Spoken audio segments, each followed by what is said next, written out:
আসসালামু আলাইকুম। নতুন আরেকটি রেসিপি দেখার জন্য সবাইকে আমন্ত্রণ জানিয়ে শুরু করছি আজকের ভিডিও।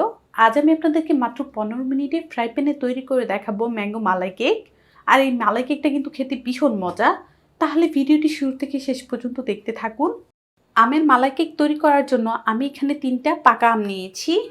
এখন যেটা করতে হবে, আমটাকে আমাদের কেটে নিতে হবে। আর কেক তৈরি করতে গেলে আমটা যেন মিষ্টি হয় সেদিকটা খেয়াল রাখবেন। তারপর এভাবে একটু আমের স্লাইসটাকে দাগ কেটে নিব। এই যে দাগ কেটে নিলাম। তারপর একটা চামচের সাহায্যে আমি এই যে আমের টুকরোগুলো বের করে নিচ্ছি। 3টা আমের টুকরো আমি বাটির মধ্যে নিয়ে নিলাম। তারপর এখানে একটা ব্লেন্ডারের জগ নিয়ে নিয়েছি।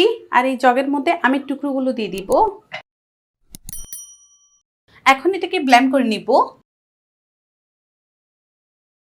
ব্লেন্ডারের জগ থেকে আমের পিউরিটাকে বের করে নিচ্ছি। আর এই যে বাটির মধ্যে নিয়ে নিলাম। এই আমের পিউরিটা কিন্তু আমাদের একদম স্মুথ হতে হবে। আর এই যে ঠিক এভাবে আমি ব্লেন্ড করে নিয়েছি। কারোটা যদি স্মুথ না হয় সেক্ষেত্রে আপনারা একটা চালনি দিয়েও এটাকে চেলে নিতে পারেন। এখানে আরেকটি আমি বাটি নিয়ে নিলাম। আর এই বাটির মধ্যে 2টা ডিম ভেঙে নিয়ে নিব। ডিমের সাদা অংশটা বাটির মধ্যে আমি ভেঙে নিয়ে নিয়েছি। আর হলুদটাকে আলাদা করে রেখে দিব। 2টা ডিমেরই কুসুমটা আমি আলাদা করে রেখে দিয়েছি। আর সাদা অংশটা বাটির মধ্যে নিয়ে নিলাম। এখানে আমি একটা বিটার মেশিন নিয়েছি। আর এটা দিয়ে ডিমটাকে বিট করে নিব। কারো কাছে যদি এটা না থাকে তাহলে আপনারা হ্যান্ড উইচ দিয়েও করে নিতে পারবেন। 1 মিনিটের মতো আমি এটাকে বিট করেছি। আর দেখুন ডিমের সাদা অংশটা কিন্তু একটু ফেনা ফেনা হয়ে গিয়েছে। এই পর্যায়ে দিয়ে দিব 1/4 কাপ চিনি। মিষ্টিটা আপনাদের পছন্দ অনুযায়ী কিন্তু বাড়িয়ে কমিয়ে নিতে পারবেন। চিনিটা দেওয়ার পর আবারও আমি কিছুক্ষণ এটাকে বিট করে নিচ্ছি। এটা কিছুক্ষণ আমি বিট করেছি। আর চিনিটাও কিন্তু ভালো করে এই ডিমের সাথে মিশে গিয়েছে। তারপর দিয়ে দিব 2 টেবিল চামচ পরিমাণ রান্নার তেল। আবারও একটু এটাকে মিশিয়ে নিচ্ছি। সাথে ডিমের যে 2টা কুসুম ছিল সেই কুসুমগুলো দিয়ে দিব। কুসুমটা দেওয়ার পর ভালো করে কিন্তু এটাকে বিট করে নিতে হবে। কুসুমটাকে আমি ভালো করে মিশিয়ে নিলাম। তারপর দিয়ে দেব আমের পিউরি। ওই যে আমটাকে ব্লেন্ড করে রেখেছি সেখান থেকে 1/4 কাপ আমের পিউরি দিয়ে দিচ্ছি। আমি যে পরিমাণ আজকে কেকটা তৈরি করার জন্য নিয়েছি সেটা কিন্তু আমার 1/4 কাপ আমের পিউরি দিলেই হবে।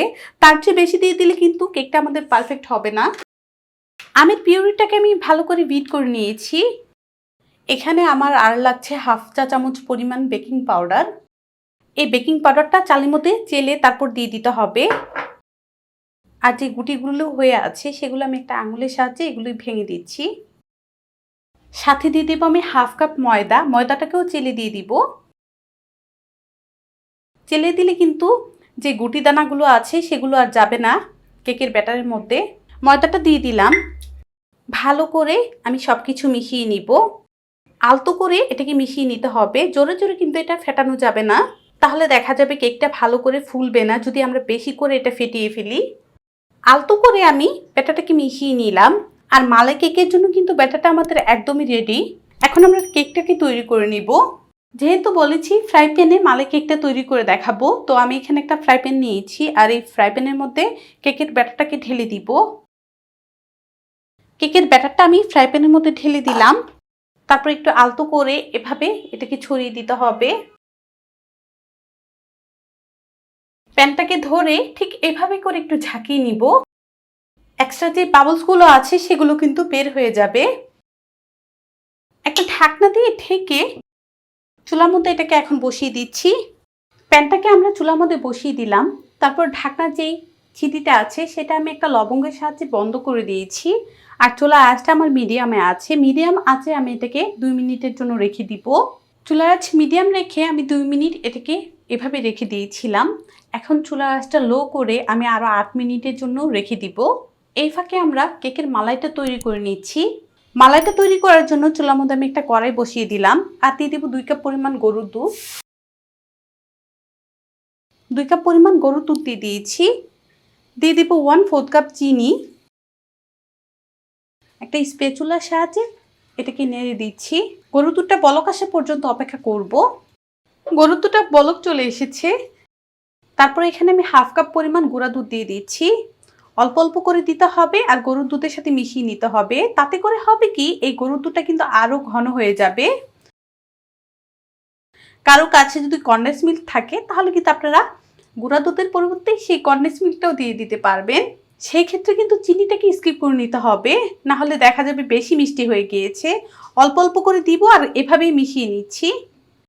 সবটুকু গুঁড়া দুধ আমি দিয়ে দিয়েছি আর এভাবে মিশিয়ে নিলাম। 2 কাপ দুধ আমি শুকিয়ে 1 কাপ করে নিব। তো আরও কিছুক্ষণ এটাকে জাল করে নিচ্ছি। 7 থেকে 8 মিনিট আমি চুলা আঁচটা লোতে রেখে এটাকে এভাবে রেখে দিয়েছিলাম। আর মাশাআল্লাহ দেখুন এটা কিন্তু ফুলে উঠেছে। কেকটাও কিন্তু আমাদের হয়ে গিয়েছে। একটা টুথপিকের সাহায্যে চেক করে দেখছি। এই যে দেখুন টুথপিকটা কিন্তু ক্লিন বের হয়ে এসেছে। এই যে সব দিক থেকেই কিন্তু পারফেক্ট আছে। এখন এটাকে নামিয়ে নিচ্ছি। চুলার আঁচ মিডিয়ামে রেখে কিছুক্ষণ এটাকে জাল করেছি। আর যে 2 কাপ দুধ দিয়েছিলাম সেখান থেকে কিন্তু 1 কাপের মতো শুকিয়ে গিয়েছে। মালাই কেকের জন্য কিন্তু এই যে মালাইটা আমাদের রেডি। এখন আমি চুলাটা বন্ধ করে এটাকে ঠান্ডা করে নিচ্ছি। মালাইয়ের কড়াইটাকে কিছুক্ষণ রাখার পর এটা কিন্তু ঠান্ডা হয়ে গিয়েছে, মানে পুরোপুরিভাবে কিন্তু ঠান্ডা হয় নাই, উষ্ণ গরম আছে এখনো। উষ্ণ গরম থাকতে থাকতেই আমি আমের পিউরিটা দিয়ে দিচ্ছি। তারপরে এই আমের পিউরিটা মালাইয়ের সাথে মিশিয়ে নিচ্ছি। মিশিয়ে নিলাম। আর কেকটা কিন্তু আমাদের ঠান্ডা হয়ে গিয়েছে, অনেকটা কিন্তু এটা স্পঞ্জি হয়েছে।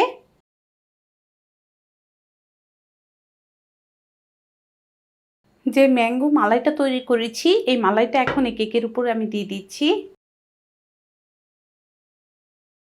একটা ছুরির সাহায্যে কেকটাকে এভাবে একটু ফোঁটা করে দিচ্ছি, তাহলে কিন্তু কেকের ভিতরে মালাইটা সুন্দরভাবে ঢুকে যাবে।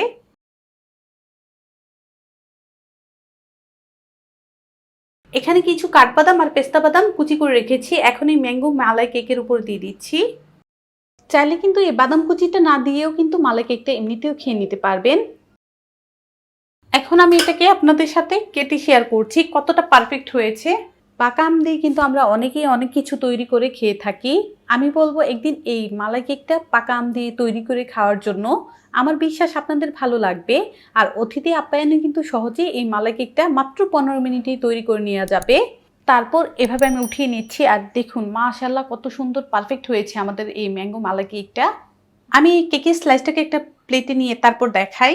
আর দেখুন কতটা নরম তুলতুলে হয়েছে কেকটা। চামচটা দিয়ে চাপ দিলেই কিন্তু এটা ডেবে যাচ্ছে, আবার আগের জায়গায় চলে আসতেছে। কতটা স্পঞ্জি হয়েছে। অল্প কিছু মালাই কিন্তু রয়ে গিয়েছিল, এটাই কেকের স্লাইসের উপরে আমি মালাইটাকে ঢেলে দিচ্ছি। আর এই মালাই কেকটা কিন্তু একটা এয়ারটাইট কন্টেনারে রেখে ফ্রিজের নর্মালে প্রায় 1 সপ্তাহের মতো রেখে খেতে পারবেন।